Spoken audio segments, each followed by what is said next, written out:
Good evening, brother and sister. Tonight we are very fortunate to have Bhante Rakkhita to give us a Dhamma sermon. And Bhante Rakkhita is a familiar face to us. And a short introduction of Bhante. Bhante has been practicing meditation for over 30 years with various contemporary great master, for example, U Pandita and Ajahn Tong in Thailand, and various great master in our time. So Bhante, born and raised up in London, UK, and Bhante was ordained by late Chief late Bhante Punaji, and the so-called the chief preceptor is a chief of this temple. So Bhante has been practicing and teaching meditation and giving Dhamma sermon around the world, especially in Philippines and the Western country as well. With respect, please put the palm together and say sadhu to invite Bhante to give sermon. Sadhu, sadhu, sadhu. Good. Make yourselves comfortable. Thank you for that very generous introduction. So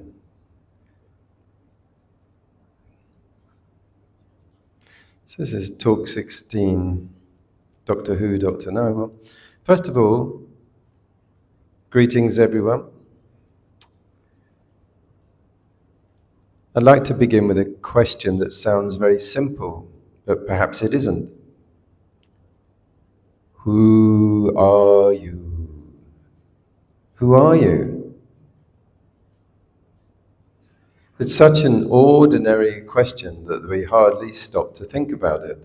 We answer with our name, our occupation, perhaps where we come from, whether we're married, retired, a parent, a student, a Buddhist, a doctor, an engineer. We become very good at describing ourselves. But have you ever noticed how many of those descriptions can keep changing? Jobs change, relationships change, our health changes, our appearance changes, our abilities change, even our opinions about ourselves change. Yet through all of those changes, we still somehow feel this is me. So now, I'd like us to explore one of Buddha's most profound teachings, but in a very ordinary, practical way. Not as a piece of philosophy, not as something to believe, but something we can quietly observe in our own experience. Because much of what we express, or much of our stress, doesn't come from life itself. It comes from trying to defend an image of who we think we are, or who we think we ought to be. We compare ourselves. We worry about our reputation. We become attached to our success, fearful of failure, anxious about getting older, and concerned about how others see us. Very often, we're not simply carrying the burdens of life, we're carrying the burden of maintaining a story about ourselves. The Buddha gently invites us to ask, is that story really who I am? Today, we'll look at that question through everyday experiences. A few hopefully amusing stories and some reflections that may feel surprisingly familiar. This isn't about trying to get rid of your personality or becoming someone different. It's about discovering that perhaps we are much freer than we imagined we were. When we stop clinging so tightly to our labels, our achievements, our disappointments, and even our opinions about ourselves, something else begins to emerge. Something quieter, something lighter, something that doesn't need to prove itself. So rather than trying to answer the question, who am I? Perhaps today we can just become curious about how the mind keeps creating that answer. And with that spirit of curiosity, let's begin.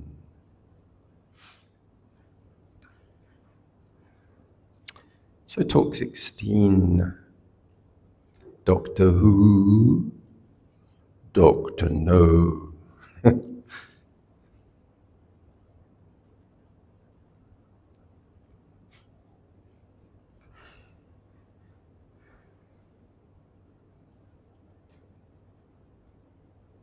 At the dinner table, conversation drifts effortlessly into subtle comparing, promotions mentioned casually, travel stories measured carefully, renovations described in just enough detail. Nobody announces the competition, but everyone senses it. Comparison hums quietly beneath the politeness. Identity begins forming in relations. I am much more successful than him. I am less established than her. It's rarely nasty. It's not malicious. It's almost automatic. We measure to orient ourselves. But when identity relies in positioning within a group, stability becomes very fragile. The group shifts and the metrics change. Someone younger arrives with sharper credentials. And suddenly, your internal sense of value trembles. I remember my sister's hissing jealousy when I got my dad a particularly good Christmas present once. It was a Wembley Stadium DVD of his own football team, Barton Rovers. I had a friend called Bernie. He made a very big deal that he'd gone to the Royal Academy of Arts. I actually had to do a job there. And my plan, I told him, was to take one of my paintings and pretend to be wheeling out of the door. And they would go, hey, stop. And I go, okay, I'll put it back on the wall. If wealth defines you, what happens when wealth changes? If family defines you, what happens when roles change? If skills define you, what happens when memory fades? The self seems very conditional. Everything we attach identity to changes. Bank balances fluctuate. Houses decay. Institutions close. Bodies decay. If identity depends on unstable things, instability is built in. We hope that lineage will carry us forward. A surname, a family line, a reputation. But each generation forgets parts of the last. Sometimes it's a good thing. You know, the monk's steel alms bowl is smooth, it's metal. If dropped, it can stand the shock. It's carefully designed to maximize embarrassment if accidentally dropped in a public place. The bounce and the speed of the roll of a monk's alms bowl is almost impossible to estimate and to chase it. It wobbles, it speeds, in a huge arc, all at the same time, rolling around in a wide arc, almost deliberately, it would seem, over towards the ladies' underwear stall. When this happened to me, as I chased around after it, it loudly rattled and rolled. The robes are usually at this point also slip off your shoulders, just to make things better. This side, in a medium-sized, crowded marketplace, is bound to be imprinted on the minds of all who see it for life. The monk searching under the Islamic underwear stall, or this escaping rolling alms bowl. All components of identity, body, feeling, perceptions, mind formations, experience of consciousnesses, they all arise and pass away. Titles arise and pass away. Wealth arises and pass away. Memory shifts. Projection changes. What we cling to as me is a process, not a fixed entity. When identity is tied to status, others become competitors.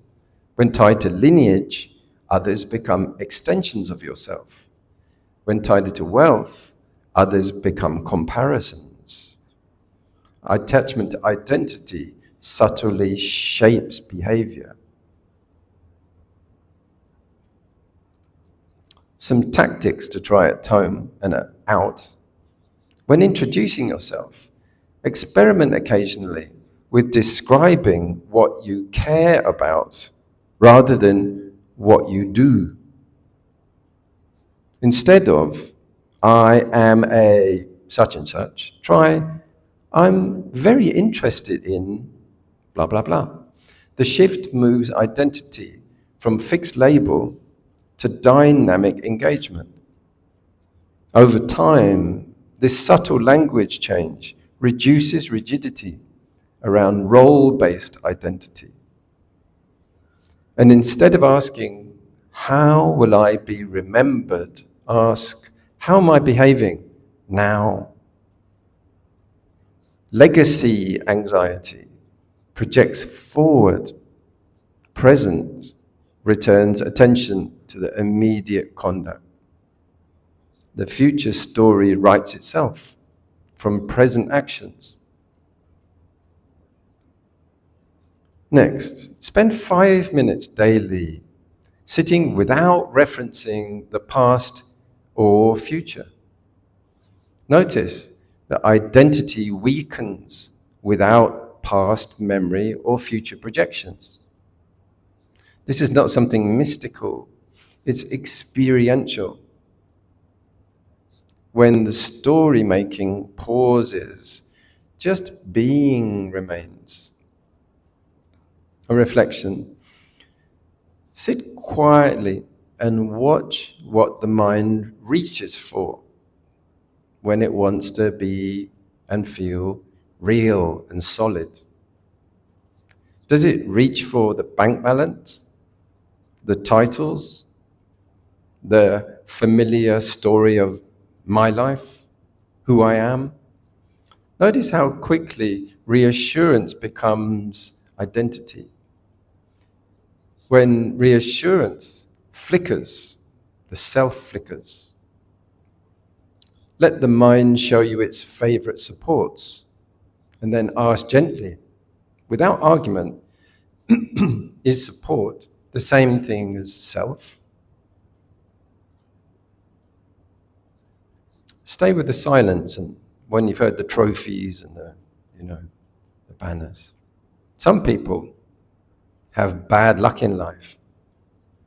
There was a man, he asked his phone, Siri, why am I still single? And it activated the camera and just went, ch-ch. The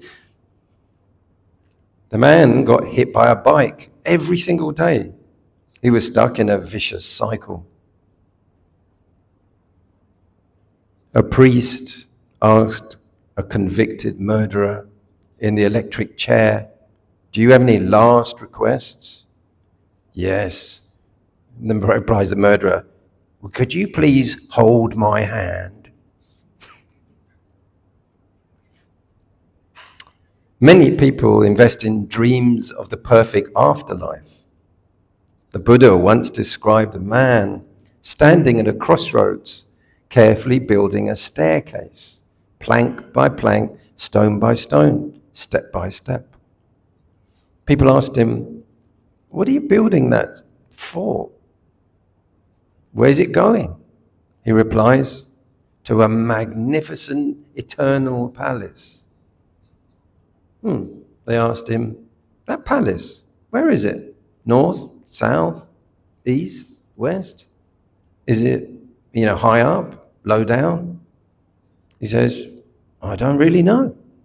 They said, oh, have you ever seen it? He said, no. Oh. They said, and yet you're building a staircase to reach it. Yeah. The Buddha uses this image to question beliefs about the permanently happy self after death.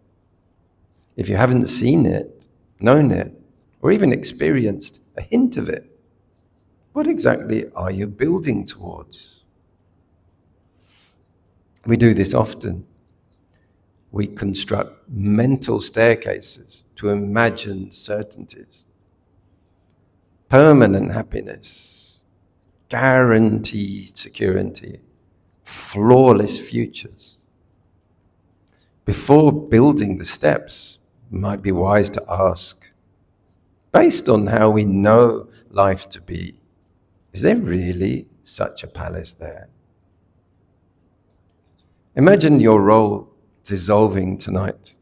No badge, no income label, no social position at all. What is left in the morning? The uneasiness is not just practical alone, it's the fear of groundlessness, not having anywhere to stand.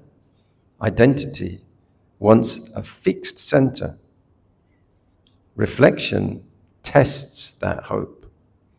Between memory and future planning, notice present awareness. Simple, immediate, not defined by your resume or your legacy. Reflect on how identity strategies steer our behavior. When I define myself by achievement, I become competitive. When I define myself by prestige, I manage impressions. When I define myself by my lineage, I become protective. Ask, what behaviors does my identity demand? And then ask, who carries the cost of that demand? Now, honesty. Let honesty, not theories, be your answer. This happened in Ireland. I heard a man telling me once that he learned to bless himself in the Christian way in Ireland. The blessing is the Father, the Son, and the Holy Ghost.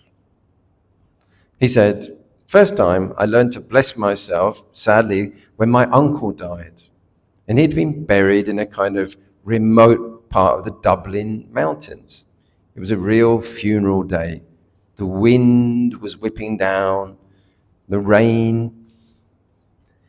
And he was just 6 years old, just wandering around between the legs of the grown-ups, everyone wearing black, the umbrellas and the dripping rain. And there was this hole in the ground. He didn't know what it was all about. I'm watching the coffin being lowered into the ground. And I hear the priest, and he says what he says is, and in the name of the Father, and of the Son, and into the Holy Ghost. And that's how he remembered it. He carried on blessing himself for many years. In the name of the Father, and the Son, and into the Holy Ghost.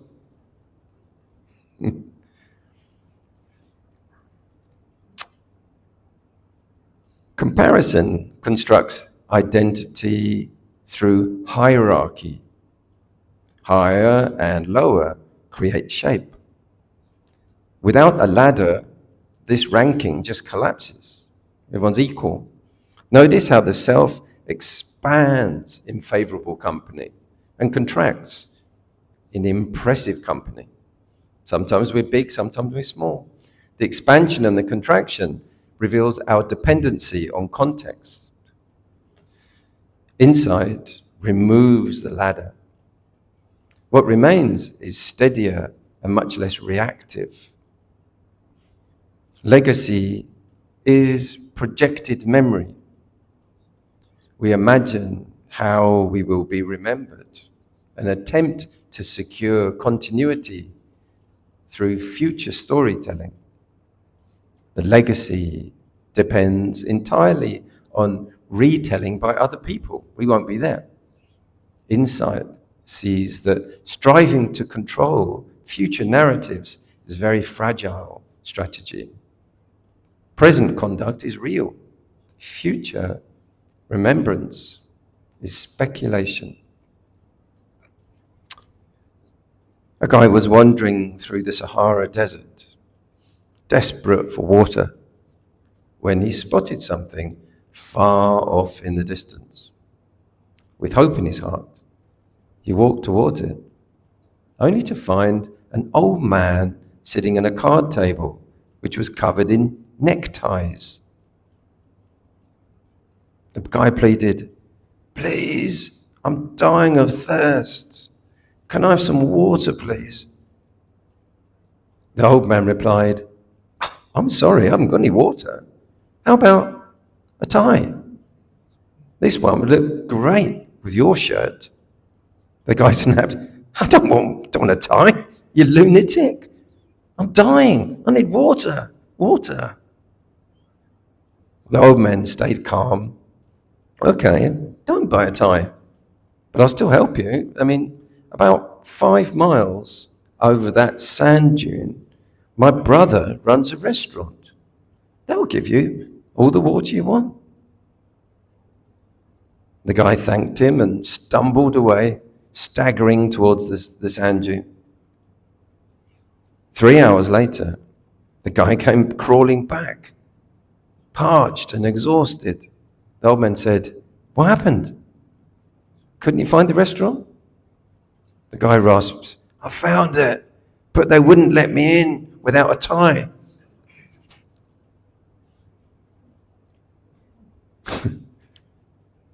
Here are some takeaway tactics for you to try at home and out.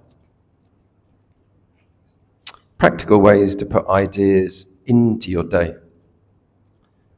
Choose just one possession and it's got strong identity for you. An award, a trophy, a status object, a symbolic item. Place it totally out of sight for a week. Observe whether identity feels threatened.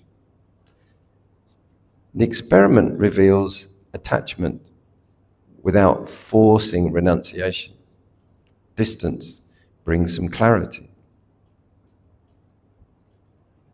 I remember there was one DVD of my most prestigious ultimate performance at the peak of my musical career, and I put it up in my dad's attic. My dad threw it away. When I found out, but he saved me a job. I would have had to go all the way back to England, go up there and then find it, or even watch it, and then throw it away. Next, list your current roles: parent, professional, mentor, student, son or daughter. Now imagine losing one of those titles completely, temporarily. Notice the emotional response to that. The aim is not pessimism, but preparation, flexibility that reduces the shock when it really arrives, say a death or loss. If you get imposter thoughts, those thoughts like, "I don't belong," replace them with, "This is a new role for me." Growth feels unstable because identity is adjusting. Treat instability as transition, not fraudulence. spend 5 minutes daily in direct sensory awareness. No past review and no future rehearsals. Notice the experience continues without identity narration. This trains familiarity with just being prior to the stories jumping in. Think of a role you once defended very strongly. Perhaps you no longer hold it. Notice that life continued. The fear beforehand was larger than the reality after. Reflection reveals that identity often overestimates its own fragility and starts getting into fights and arguments over it. Family stories shape identity quietly. You were always the responsible one. Notice how such sentences settle into self-definition. You're a failure, you're a success, you're the oldest one. Such sentences settle into self-definition, but we don't necessarily require them. We sometimes imagine we are things we are not. A guy went to a psychiatrist because he was having an identity crisis. He said, "Some days I feel like a teepee." You know, those tall Indian things living, red Indians living. Other days, I feel like a wigwam. I don't know which one's true. One day, teepee. Next day, wigwam, teepee, wigwam, teepee, wigwam, teepee. It went on like that. The psychiatrist yelled, "So much stress. You're too tense." Too tense is a joke on words. Trying to live in English lay life after renouncing money as a kind of undercover monk. It wasn't easy. I was staying with a friend in London. I took to my monk training and soon found a row of restaurants. An Indian, a Thai, and a Bengali. They could be Buddhist. I went round asking for alms food and telling them my background and that I wasn't touching money to see how it worked. I noticed also a canteen on another doorway on the other side of the alley. I pushed the door and I went inside to ask them too, but there was no one to be seen. Inside was also a VIP dining suite. There was no one in there either. A paper frame notice on the wall said this: "The purpose or the reasons for the formation of the Metropolitan Police Force is to serve the Queen's compassionate peace, keep the Queen's peace." I was in a police station by accident, just wandered into it. There was no one there. My friends would never believe this at all. If I went back and told them, they'd say, "No, you're making it up." So foolishly, I made a foolish decision to borrow the sign. It was only made out of paper and plastic like this. Very cheap thing. To prove that I'd been there. As I left, a police car pulled me over. And one thing and another, I was put in a jail cell. The chief of police came to give me hot tea, a hot pizza, some baked beans, and a photocopy of the sign. Next day, this incident was on the front page of the Camden News. They thought I'd been sent from another police station just to test their security. They couldn't believe it. Ask yourself, how much do you trust the people of the world and reality and society? Trust people. How deep is your love really? Your faith in the common people? Would you trust falling upon them to support you? Even the police gave me food. They made merits. Notice how quickly a minor comment becomes a story. First, there's contact, and then there's interpretation. And then memory searches for supporting evidence. And then projection anticipates future harm. What began as just a sound becomes a whole interpreted story. Reflection reveals the layering. If you remove one layer, the whole structure weakens and collapses. I was always very keen to help people. If I ever got new ideas, tips, or know-how to improve people's lives. When I worked in England, somebody showed me how to clean the playing head on a tape cassette player using a cotton wool ball and some lighter fluid or gas. I was amazed at the transformation in the sound quality. The music before suddenly sounded crystal clear, perfect. So imagine when I arrived at a tiny fishing village in the Philippines and heard their warbling, muffled music over the stereo speakers. Proudly, I said, "Aha, watch this." Like I was about to perform a kind of scientific miracle. Many villagers gathered round as I got a cotton ball. Children rushed over to see what was happening. People stopped cooking and came over to see. A lighter fluid can was brought. Triumphantly, I dabbed it onto the cotton wool. Just then, a voice came from the village boys in the crowd saying, "Yes, we already know how to clean the head." I was immediately deflated and, like a failed magician, dabbed at the magnetic head of the player. I pressed play, the music cassette player went and I pressed play. The music sounded exactly the same. They've been doing that for years. It's a huge anticlimax. Everyone went away. The sense of security from finances is also risky. The more you accumulate, when you die, what are you going to take with you? Your karma. That's all. Clarity about your purpose often widens when identity loosens. When work is no longer used to secure self-worth, it can serve by contributing to the community instead. The bigger picture emerges, not from amplifying the ego, but from reducing its noise. Real change begins when we see that identity strategies are very just defensive, not essential. The moment we recognize that titles and comparisons are just protective layers, not core structure, behavior shifts.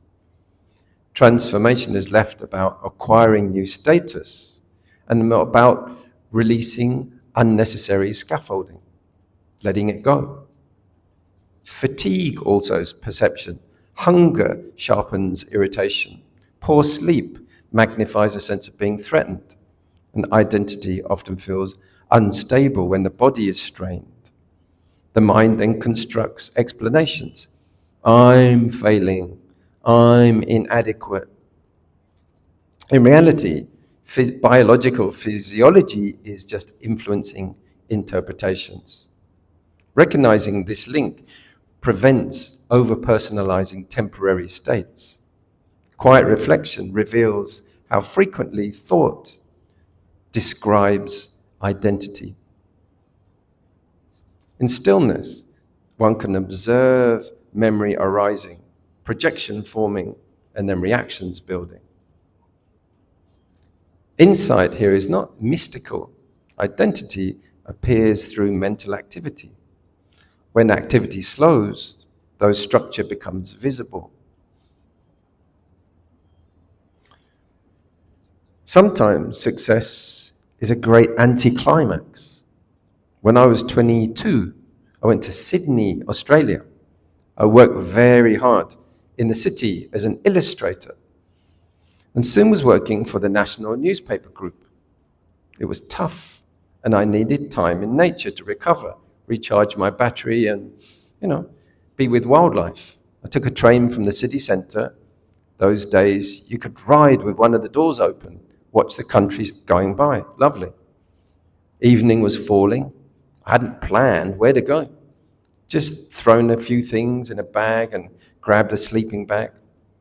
Soon, sun went down and the train was moving through villages and trees. I picked a random small station and got off. It was dark. I wanted to head for the forest. I walked in the dark and found some trees. I curled up there, fell fast asleep. I woke up deep inside my sleeping bag to dawn, light, the sound of birds, then a strange sound. I peeked out of my sleeping bag to see a golf ball. I was in the middle of some tiny trees, right in the middle of a huge golf course. It wasn't nature at all. Some tips. So, daily life. Set boundaries for work and life. Create clear boundaries between work hours and personal time, me time, to get a healthy balance.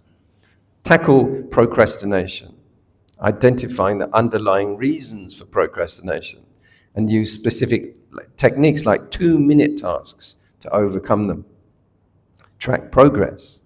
Use apps, journals, spreadsheets to keep your progress and your goals. Reflect on successes, areas for improvement. Mindful breathing. Use mindful breathing techniques throughout the day to stay grounded and present during work. Time blocking. Allocate specific time slots in your day for focused work and then relaxation, then reflection to maintain a good balance. Practice compassionate leadership. Approach leadership with empathy and a focus on uplifting others, in creating an inclusive work environment. Continuous learning. Dedicate each learning time to learning something new that aligns with your work or your life goals. Celebrate small wins. Recognize and celebrate incremental achievements along the way to keep motivation high. Reward yourself. We assume that accumulation equals safety, that accreditation equals worth, legacy equals permanence. But who decides this? Are these truths or just inherited scripts? If titles and possessions vanished, what would remain? Question the equation between status and self. There comes a moment when success fails to silence doubt. That disappointment can also liberate. If achievement cannot secure identity, perhaps steadiness lies elsewhere. Growth begins when proving yourself feels less urgent than understanding yourself. I mean, money. Do you really own anything? Everything is impermanent. A man was at the golf club bar having a drink. The phone rang. Hello? Yes? Where are you? Said a voice.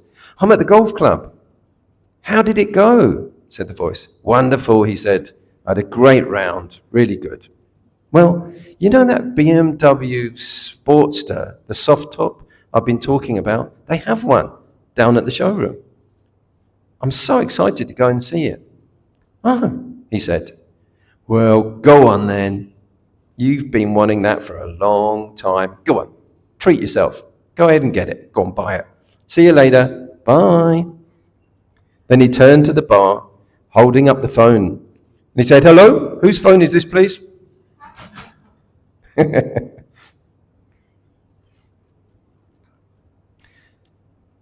There was once a countryman who possessed the most wonderful goose you can imagine. For every day that he visited the nest, the goose had laid a beautiful, glittering, golden egg. The countryman took the eggs to market, soon began to get very, very rich. But it was not long before he grew impatient with the goose, because she gave him only a single one every day. He was not getting rich kind of fast enough. Then one day, after he'd finished counting his money, the idea came to him that he could get all the eggs at once by killing the goose and then cutting it open. But when the deed was done, not a single golden egg did he find, and his precious goose was dead. The moral: those who have plenty want more, and so lose all they have. There comes a moment when success fails to silence doubt, but disappointment, it can liberate. If achievement cannot secure identity, perhaps steadiness really does lie elsewhere, and growth begins when proving yourself feels less urgent understanding yourself. Are your choices guided by fear of irrelevance or by genuine values? When actions protect an image, anxiety actually grows. When actions align with integrity and usefulness, comparison softens. Identity shifts from projection to practice. A man said to me, "I don't mean to brag or anything, but I have my own private jet. But the rest of the jacuzzi belongs to my mum." He said, "Money, if it does not bring you happiness, well, at least you can be miserable in a lot of comfort." And banks, he said, "You know what a bank is? A bank is a place that will lend you money if you can prove that you don't really need it." He'd been to see a tailor I know, he gambles a lot, who told him there's a very easy way to return from a casino with a small fortune. Go there with a big one, big fortune. Personally, I'm so poor I can't even pay attention.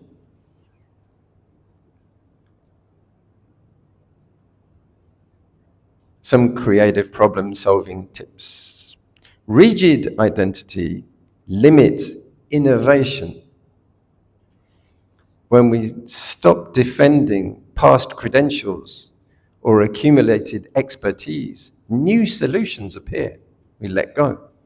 Creativity expands when memory informs action, but does not imprison possibility. Striving for security can become self-criticism.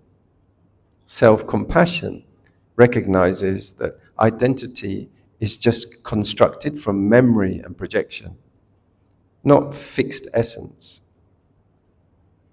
Progress becomes sustainable when we treat ourselves as learners, not imposters under surveillance of our inner critic. You can lose your money and your identity or all your papers. I did. I once spent a month drawing portraits on Greek islands. The currency was thin paper notes, tons of them. I had stacks of them, dirty things though, in my waist pouch. I wanted to fly to Turkey to see the Blue Mosque. I bought a ticket to fly to an island just off the coast of Turkey and travel on from there.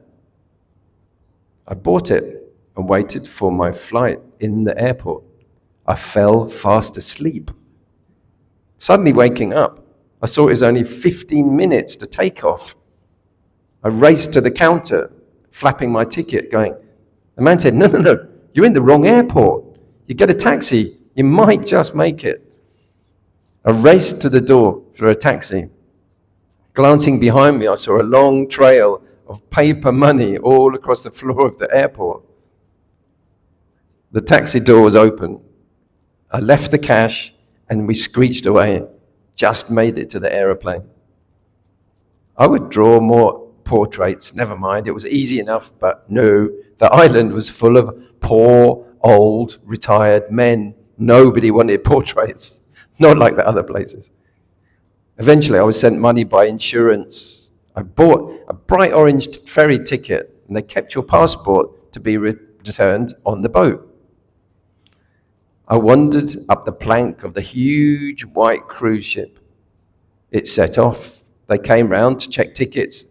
Green tickets, green tickets, green tickets. They said, no, it's an orange ticket. No. That's that little ferry just over there, heading the other direction. I was going in the wrong direction. I was going all the way back to a Greek city with no passport and almost no money. So it can help when you've got a lot on. Break large projects into smaller, more manageable tasks to reduce that sense of overwhelm and boost your productivity. Set boundaries for work and life. Create clear boundaries between work hours and personal time to maintain a healthy balance and blur it all up. Find someone to check in with regularly, an accountability partner, about your progress towards your goals. Prioritize daily. Identify the most important tasks every day. Just focus your energy on those first before moving to less critical ones. On the spiritual path, financial security, accreditation, and legacy gradually reveal themselves as just provisional identities. Memory builds a story. Projection defends it. Practice exposes how comparison and fear of irrelevance disturb our peace of mind much more than circumstances themselves. If you view it neutrally, identity consists of accumulated experiences, qualifications, and social feedback, interpreted through memory, are projected then forward as expectations. Financial shifts, comparisons, or status changes. These are all events. The instability arises not from facts, but from the attachment to interpretation. George Bernard Shaw said, life is a sort of splendid torch before handing it on to future generations. Sounds deep, but the children would probably say, no thanks, I've already got a torch on my phone. William Shakespeare said, there is no legacy so rich as honesty, which he may have borrowed from the internet.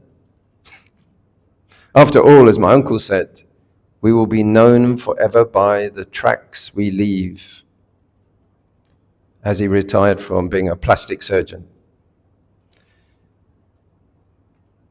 I'm about to go to China pretty soon, so I put this in. Tracing back to the Han Dynasty poetry, the proverb encourages gratitude and ethical awareness. When drinking water, think of its source. You know that? Do you know that one? Yin shui, si yuan. Something like that.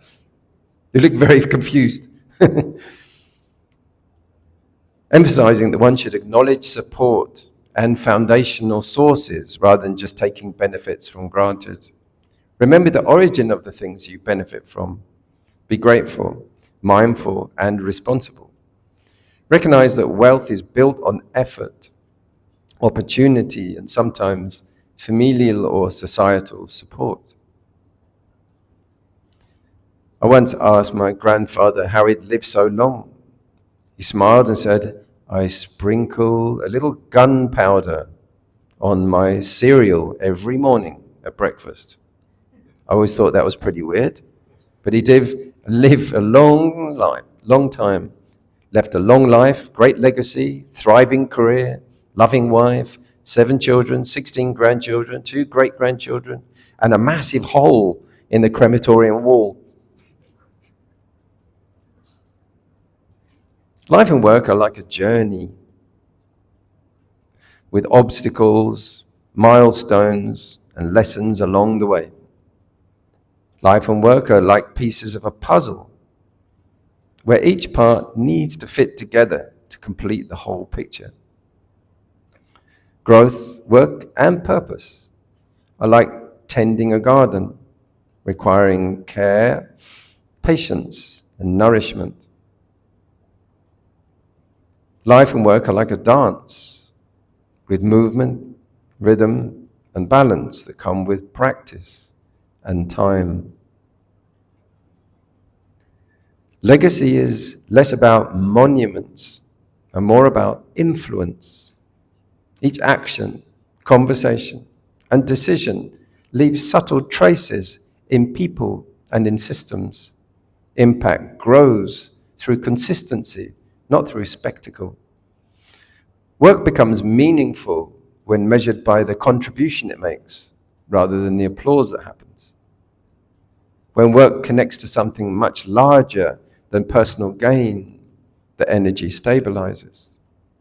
Purpose outlasts moods, emotions, and circumstances. It transforms effort into commitment. Even setbacks feel instructional rather than defeating when aligned with deeper intentions and values. Security is not something you finally secure once and for all. It is how you relate to change, money, titles, reputation, and legacy that all have their place, but they cannot carry the weight of identity alone. Comparison can refine you. Accreditation can train you. And even imposter syndrome can stretch you. Let your work express contribution rather than fear. Build, earn, learn, but don't confuse the scaffolding with the self. Financial security, that's just a future you getting a care package. An accumulation means you've been busy building tools.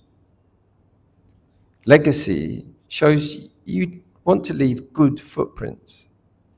Comparison can be friendly competition with your own potential. Accreditation proves that you stuck with something. Imposter syndrome means you're stretching and exploring. Fear of irrelevance, it means you care about contributing. An identity as memory plus projection, that's your mind running a creative trailer for the next chapter, whatever that will be. Thank you very much. End of Doctor Who, Doctor No. And there's going to be some canonical echoes. This is available on YouTube, so you will be able to slow it down and pause it and check up on some of these things for the scholarly and the academic amongst us. You can take a pause and see those correlations. And we can also have a tribute for some of these beautiful Japanese woodblock prints that were shown of mountains and temples and clouds and forests. This was Hiroshi Yoshida. Yeah, very wonderful Japanese artist. So perhaps now, shortly, we'll be able to have nice guided meditation and start to digest some of that, which it leapt very quickly through a lot of material there. So you give your chance to minds to sort of settle from all of the entertainment. And I'll give you a guided meditation.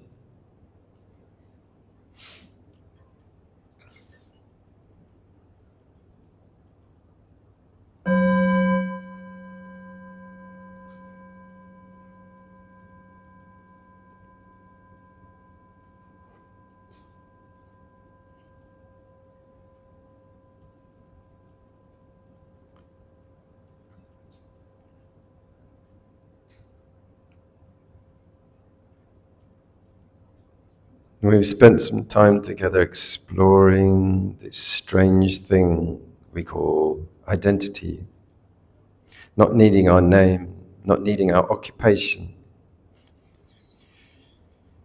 but all the quiet stories we carry about who we think we are. Perhaps now we can put all those stories down, if only for a little while. Please make yourself comfortable. Allow the body to settle naturally, not stiff, not collapsed, simply balanced, hands resting easily. If it feels comfortable, allow the eyes to close. Feel the simple fact of sitting here, nothing more. The weight of the body, the contact with the chair, the feet upon the floor, the hands resting quietly. Already, notice something beautiful. The chair supports you without asking who you are. The floor doesn't care what qualifications you have. The breath doesn't check your bank account. Life is already holding you.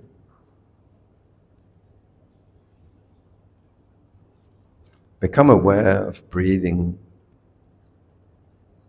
No special breathing. No deep, deep breathing necessarily. Just this breath. Breathing in, knowing you're breathing in. Breathing out, knowing you're breathing out. Again and again.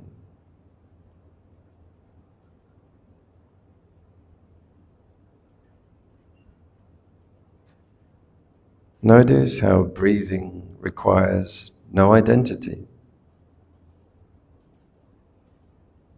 There is simply breathing. As the body settles, allow the face to soften. The forehead, the eyes, the jaw, the shoulders, the chest, the stomach, the hands, the legs,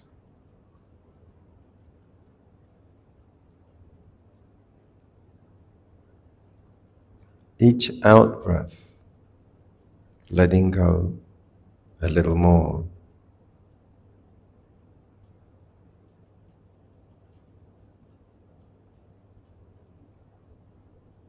Now simply listen.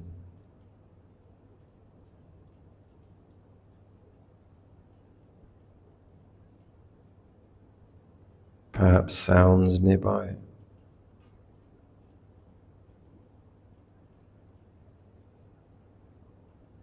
Perhaps sounds further away.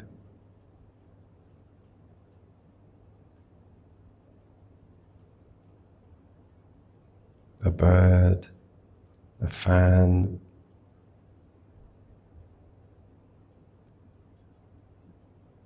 traffic, rustling, a sniff, a cough.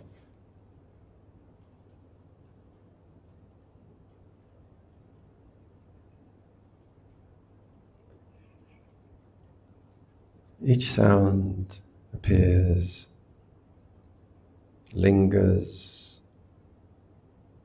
and disappears.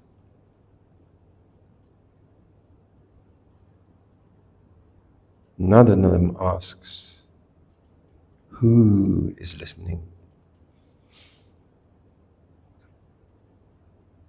There is simply hearing.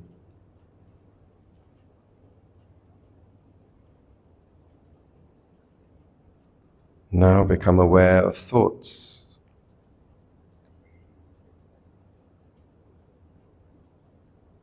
Perhaps plans.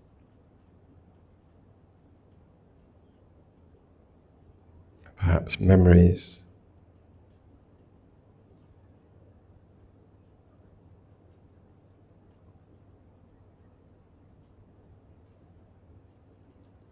Perhaps little conversations continuing inside the mind.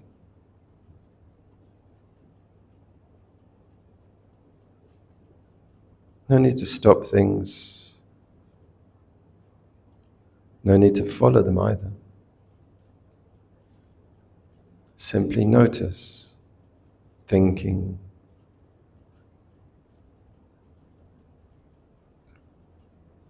How fascinating. The mind is always telling stories. Sometimes stories about yesterday or this afternoon. Sometimes stories about tomorrow. Sometimes stories about ourselves.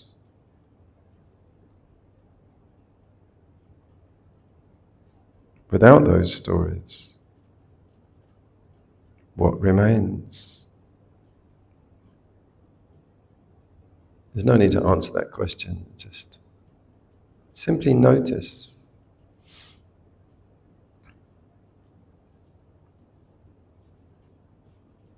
Earlier we reflected that identity is often built from memory and projection. Memory telling us who we have been. Projection telling us who we must become. And Ajahn Brahm uses an analogy of carrying two heavy suitcases, carrying the past and carrying the future. Could put them down. Notice how little time the mind spends simply resting here.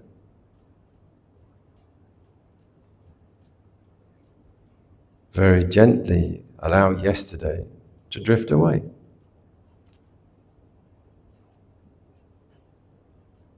No successes, no failures,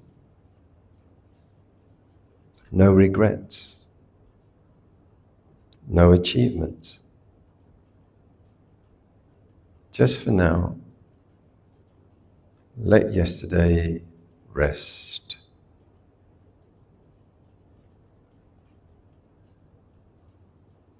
Now allow tomorrow to drift away. No plans, no worries, no expectations, no rehearsals. Tomorrow can wait.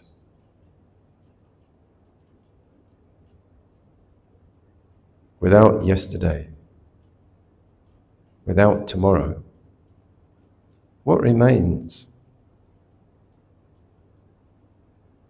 Simply this breath, this body, this knowing. Notice that awareness itself does not grow older. Thoughts do change. The body does change. Emotions change. Opinions change. Awareness simply knows whatever is present.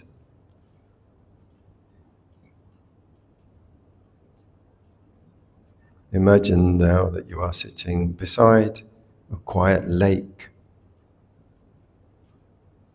The surface of the lake reflects the sky. Occasionally a leaf falls and ripples appear. Then gradually the surface becomes still again. Thoughts are like those leaves. Each one creates a ripple. But the water doesn't need to chase them, nor does it hold on to them.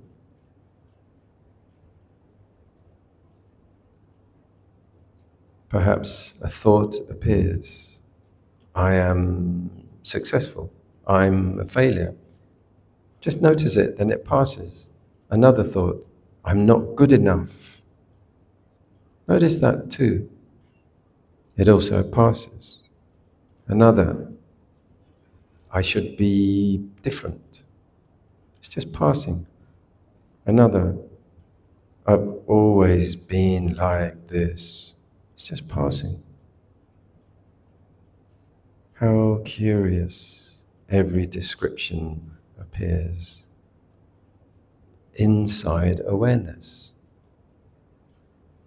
None of them is awareness itself. Bring to mind one label you've carried for many years. Perhaps, I'm shy, I'm clever, I'm difficult, I'm anxious, I'm independent, I'm a parent, I'm retired, I'm successful. Whatever arises naturally,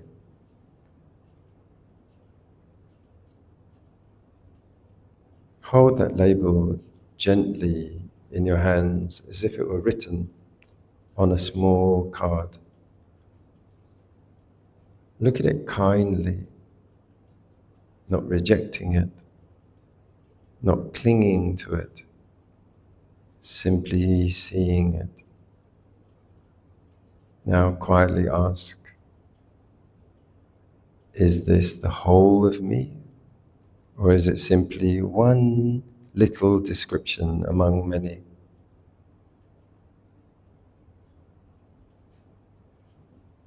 Imagine placing that card beside you. You haven't destroyed it or denied it.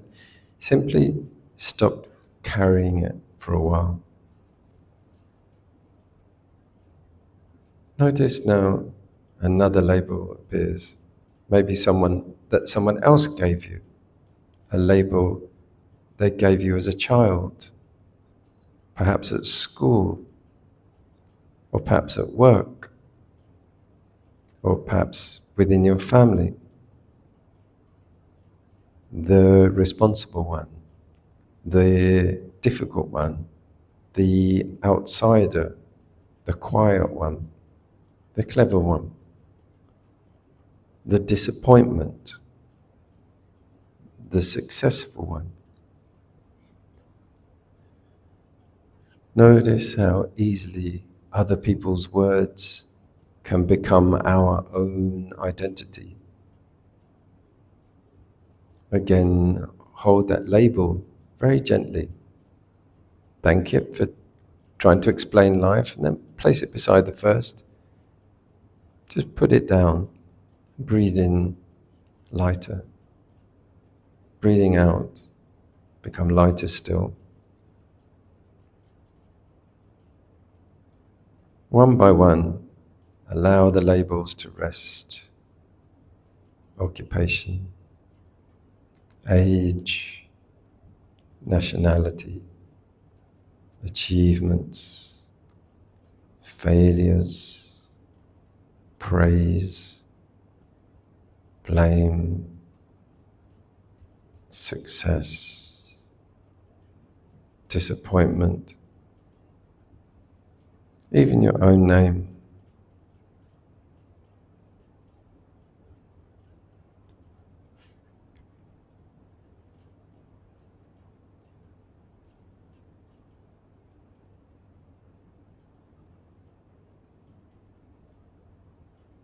allow wishes to spread throughout the room towards the other people meditating. Thoughts of loving kindness. Every person here has a story. Every person has worried about how they appear. Every person has carried labels. Every person has known the wish to be accepted. May they all find ease. May they all discover quieter confidence. May we all know that we need not carry every story forever. Now widen your awareness to your family.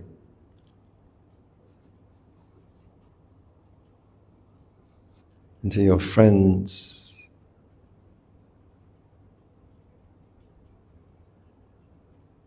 Those with whom you find difficulty.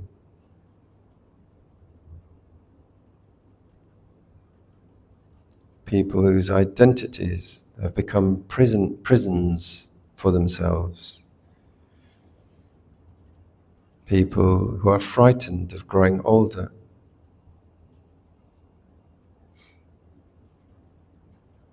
People who feel they have failed. People trying desperately to prove themselves.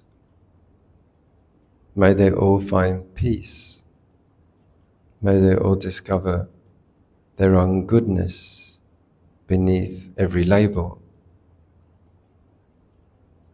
Now let your heart expand to embrace all living beings. Those beginning life, those nearing death,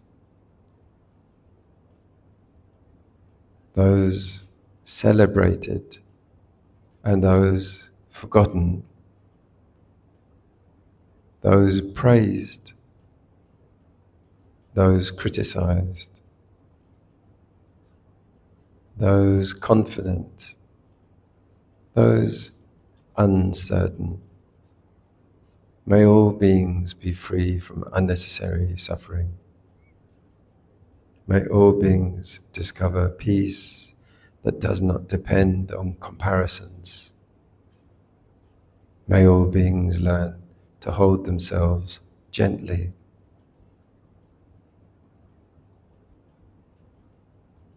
Return once more to the breathing.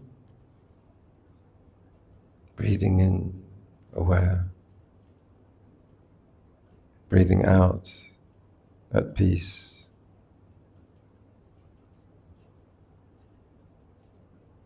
Again and again.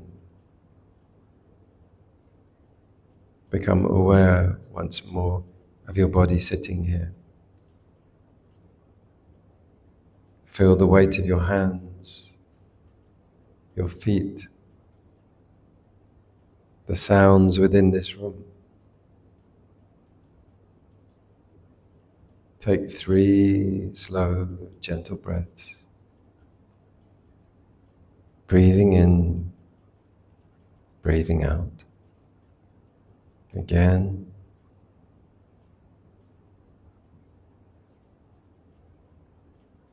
And once more.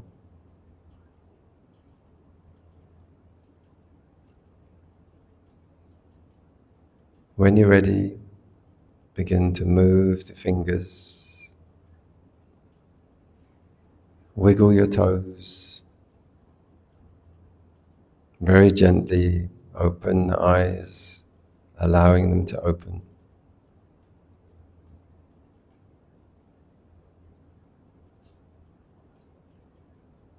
As you sit today, don't try to become a different person. Simply become a little less burdened by the need to keep proving who that person is. Walking gently,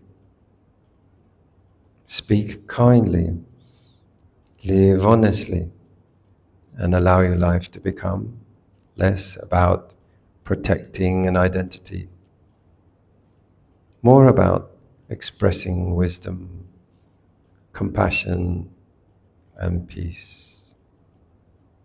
May you all be well.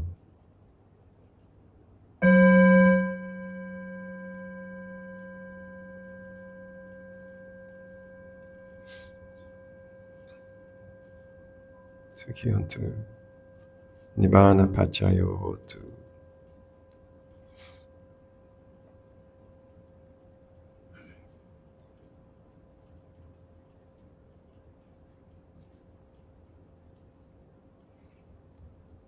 So we've got a little time for reflection, so just to give you some shape.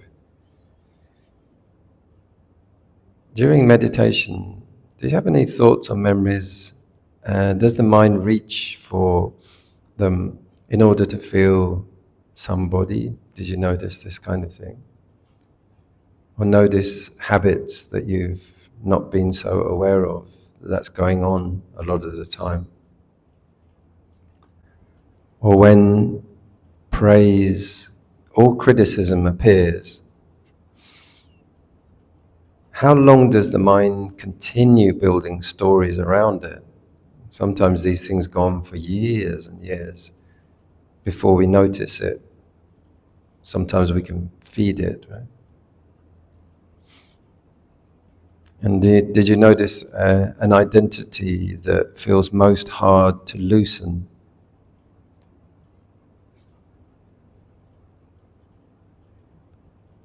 So anyway, there's a lot. It's a busy, colourful talk. A lot of things in there. Yeah, these are the underlying questions that wove through it about these things. So I'd like very much to hear any reflections and thoughts.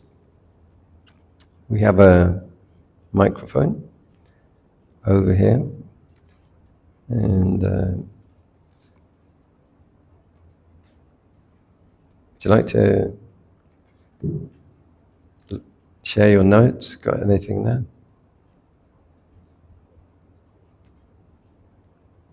Did anything stand out as particularly useful that you thought was noteworthy?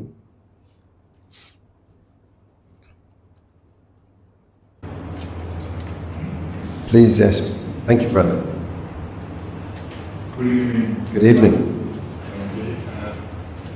It appears that you have a very colorful past. Literally, in this case. And what brought you to Buddhism? My colourful past brought me to Buddhism. Actually, I think karma is very real. So I think I have a background in previous lives that have had to do with it. So I think the influence was already there, waving me towards it. So I was waiting for triggers to happen.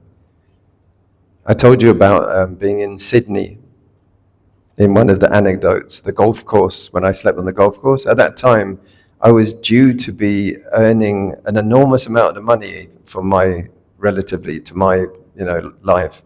And then the person, by the time I got to Thailand, it turned out the person who owed me it vanished with the money. So I'd built all these dreams in the air about what I was going to do with the money. So suddenly it was like, oh no. And it was like a disaster. I had all these plans about having a family and building a house and everything. So when it all came crashing down, there was a temple and they accepted Westerners to come and meditate. So to get through this crisis, I suddenly had all kinds of realizations, like this talk covers, about insight, about these things that you can base all these expectations and future projections on these things that may never happen. And they taught me that. The teacher there was very good, and the course was very, very good. So it also just made me realize that I really want to do work with people that's compassion-based, more than being someone who's simply a producer, producing things for publishing. There's a huge difference. And there was the opportunity. So that was what part of it. So then I ordained for 3 years and then left. And then I came back 23 years later after a lot of colourful experiences that you saw about. Hello? It's telling me to shut up. All right, enough. Move on. Next contestant. Sorry, that was the timer. Yes. Does that answer some more of your question? So, yeah. When I came back, I met Bhante Punyaji in Taiping. And we spent 2 or 3 months together. And he said, you've got to get back in the ropes. And I'm going to organize it. So he brought me here. And he organized the chief to have an ordination ceremony. And then he said, you've never been to Sri Lanka yet. I'm going to take you to Sri Lanka. So he took me to Sri Lanka. So that was a kind of a part of it too. 16 years ago, that was. Yeah. So I'm very interested in mental health, but I don't want to become a hospital therapist or something. I love the Dhamma. I love the whole thing about Buddhism. It's just things that are too much in science-based, they're not complete in the way the Dhamma is. They're still a work in progress, whereas the Dhamma is really complete. And it's timeless, and it's consistent, you know. Everything else keeps changing. It really does. If it's technology-based, it's always changing. It gives the highest happiness. So that's what ultimately we're driven towards, you know, happiness. But that's in English. Can I ask one more thing? You can ask as much as you want. Yeah, please. But there is an English saying, you can bring the horse to the pond, but you can't make it to drink. Indeed. And are you, Bhante, aware about the thing called vasanas? I'm quite into it, you know, a person's predisposition, temperament. So if your temperament is rules, you tend to follow the Abrahamic religions. And I think Buddhism and Upanishads and all that requires a lot of thinking. A bit closer to the microphone. Yeah. A bit closer. Yeah. Just that's closer. Thank you. Yeah. So it all depends on a person's disposition towards something, a temperament. If I'm inclined towards the abstract thinking, then I think it pulls you towards this kind of philosophy. Do you think so? Then some people are predisposed to rules, you know, do this, don't do that. You are allowed to do this, if not the God gets angry and punishes you. And they belong to the Abrahamic religions. Simple, straightforward. But if you are the more evolved mind, you tend to embrace Buddhism and the Vedanta and things like that. What is your opinion on that? Thank you. And what is motivating you to ask that? I'm just curious before I respond. Yeah, because not all people will ask that question which you asked at the seashore, right? So only belongs to some people who have the mind evolved towards that kind of questions. So we come with a certain temperament in us. We are born with it. If you are inclined towards mathematics, you will be pulled towards mathematics. If you are inclined towards the arts, something in there, you know, a spark that attracts you to a certain field or interest. Yeah, but you're saying that as if Buddhism is a temperament and these are other things that live outside it, whereas Buddhism encompasses pretty much all of them. Like if you use the traditional, you know, like bhakti, you know, jnana, and what's the other one? Bhakti, jhana, and jnana, right? I think like three. So like devotional spirit, you can see devotional being practiced here. But if someone is buddhi, if they're very much on the intellectual and on the study and learning and jnana, there you can find that. The brother who studies into abhidhamma, all those kind of things. Or if someone wants to practice sila, and or if somebody wants to practice service, seva, they can go to Suchi Foundation. No shortage. And there they say, don't meditate. Stop meditating. Go and do work. But if you want to go to a Mahasi Sayadaw center, you can meditate 16 hours a day. So I don't think that we can limit Buddhism to a temperament that's specific. There's a very, very broad range. There were people who came to the temple that the Buddha was at, and they would go to Sariputta, and they would say, oh no, he's so analytical, can't understand him. They would go to Moggallana. Moggallana would be showing them, magic, psychic tricks. And they would go, no. And then they would go to the Buddha, but the Buddha could say what is the type of teaching and make that type of teaching for that person. So the problem is the difficulty of matching the lessons to the person. So if you get that right, you don't have to worry about the horse drinking the water when it's led to it, because it's the right thing at the right time. And it can be the timeliness of it. We recently had an American nun here who has a very strong determination of independence and likes freedom. And I knew that there were loads of things that would benefit her, but it just wasn't the right time. You might have to wait 2 or 3 years. And then she can go to see Arya, there's nun Bhikkhuni center. But this time she said, no, I'm staying in my room, I'm meditating. I said, okay. No, I'm not going to drag it and go look, because they just wouldn't appreciate it. And it's similar for the Buddhist teachings, I think. A lot of people, they're happy with a salvation practice. They're happy with a submission practice. They're not really ready necessarily for this, but that might sound arrogant. I've seen people in the Vajrayana and they say, oh, you Theravadins, you're just not ready for this much later thing that came out, the Vajrayana. So I think it depends on the teacher and the student being ready at the time. And you're right about predisposition, in the same way that a child born may already be, you show them a piano, and they would leap to the piano because that's what they are predisposed from previous lives. But the Buddha never once, I can't remember the Buddha once mentioning mathematics. Whereas Plato, he had it written above, nobody enters here apart from with, understanding mathematics. So then they understand sculpture and civil engineering and architecture and everything. Hey, go on.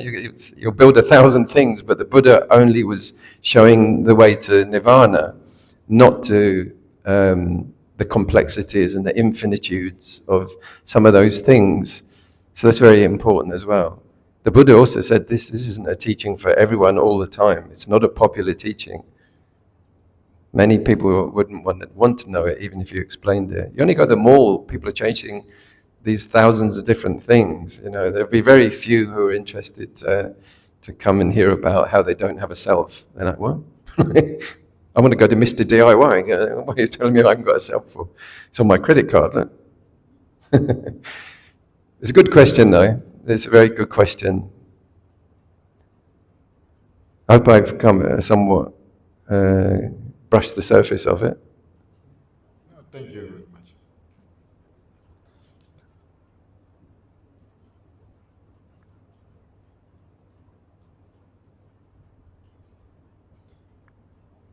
It's a good question. Yeah, thank you.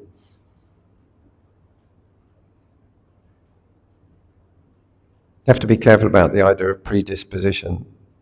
It's almost like astrology or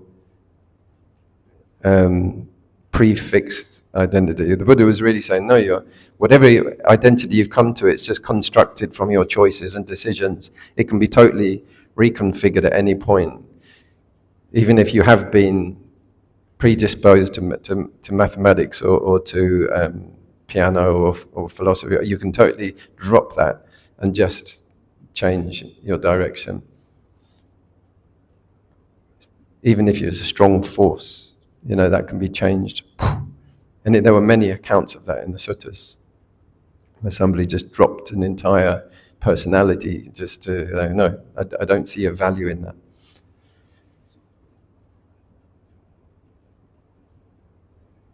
Whatever your disposition is, if you find the path to Nibbana, you will find the ending of suffering. So it's not about character development of a certain type. It's not about educating. It's about attaining the path to freedom from suffering. I was a very accomplished illustrator. I was right at the top of the field, and I was enormously unhappy. And I was realizing, what's going on? This is not supposed to happen. I'm supposed to be happy. That wasn't in the contract. And I dropped it. Then. But now I've applied it to the Dhamma, hopefully. So that's a kind of idea. More questions, please, before we. The night is still young.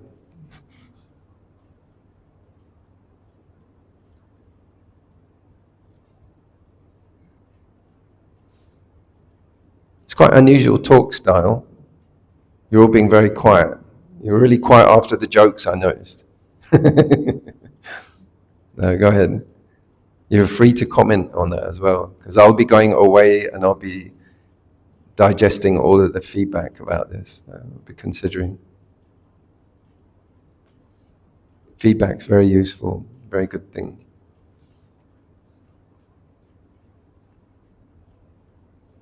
Could you get the meaning of the talk, the message and the gist and the flow of it?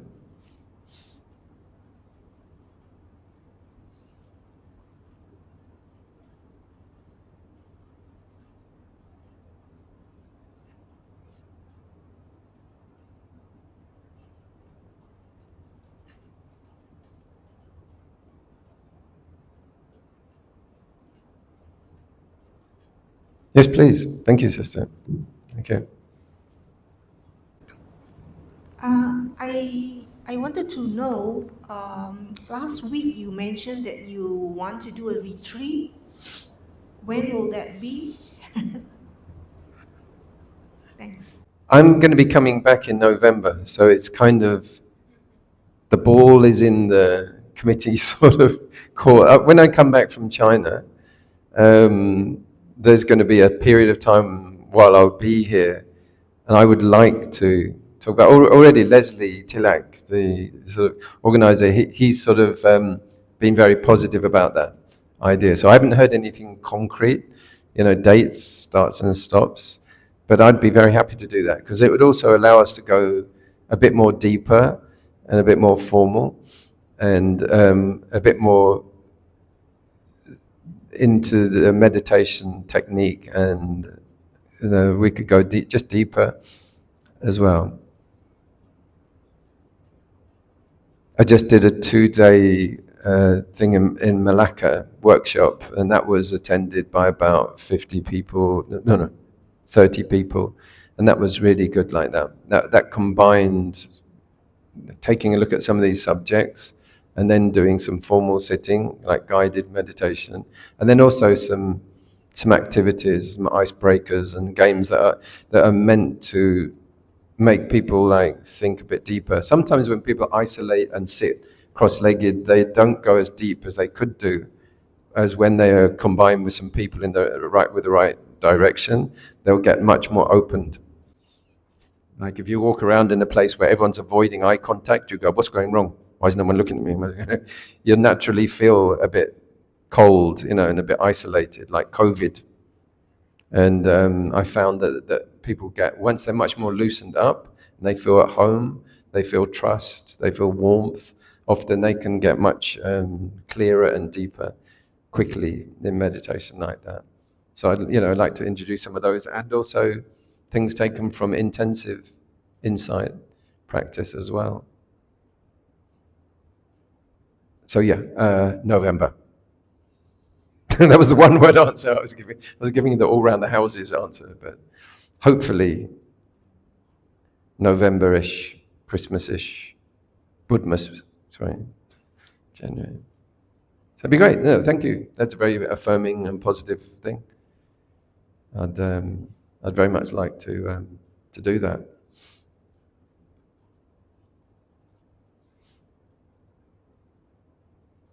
I've been counselling someone who was. It really seemed to me that they'd been misdirected by. They hadn't had enough meditation guidance, and a little bit of, two or three sessions really helped things get much cleared up. And I think that clear information on the sort of some of the method things and some of the things that are behind the theoretical things that are behind it, I think those are somewhat missing sometimes. And yeah, a little bit of counseling, like just straightforward explaining things and giving short, brief exercises, cleared up a lot that otherwise I think could have been confusing. So I think that's, I'm very happy. That's why I was saying my choice was to switch from being, from that career that I was doing to doing that, to doing counseling, or to doing meditation counseling specifically, and guidance and support and clarifying doubts and questions and methodical things and technique-y stuff.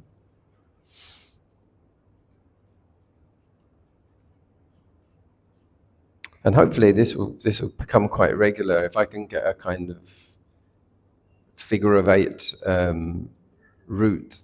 The minute the route looks like Australia, Perth, Malaysia, Vietnam, China, Thailand, Malaysia, something like that, maybe a bit of India around, then I'll be frequently coming back through Malaysia. And this has been a wonderful stay at the Maha Vihara. It's been really good. So as a main base. I used to be my main base more in Penang. And I think this is better. It's more of a hub. It's very, very... I was just walking to go to chanting, and there was a guy, and I looked at him, and I went up and said, "Where are you from?" He goes, "I'm from Detroit, Michigan." I was like, "Right, you look like a musician." He goes, "I played with Diana Ross, Luther Vandross." He played with Lionel Richie. I was like, "Hi, you don't want to go to chanting?" Because we're about to start. And we ended up talking for about 2 hours. He's quite a famous guy. He's just here doing his visa with the American consulate or something. That doesn't happen every day, This is a place like this. It's an amazing junction, for karmic junction.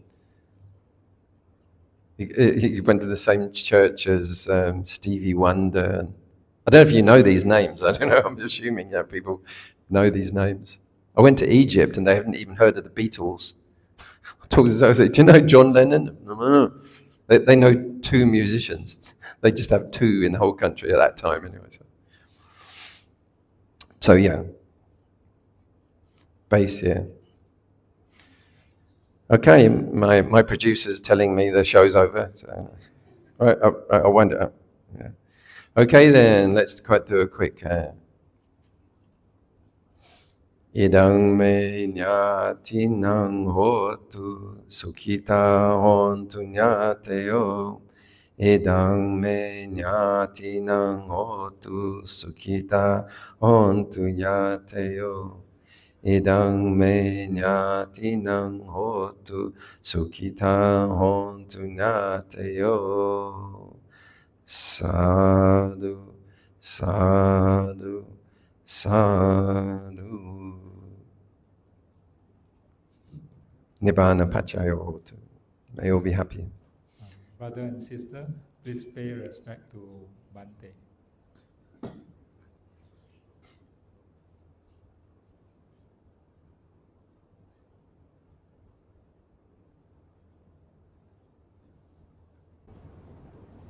Thank you once again for coming. Thank you. Sokihontu. Yes. Thank you, Bhante, for your excellent presentation. Thank you.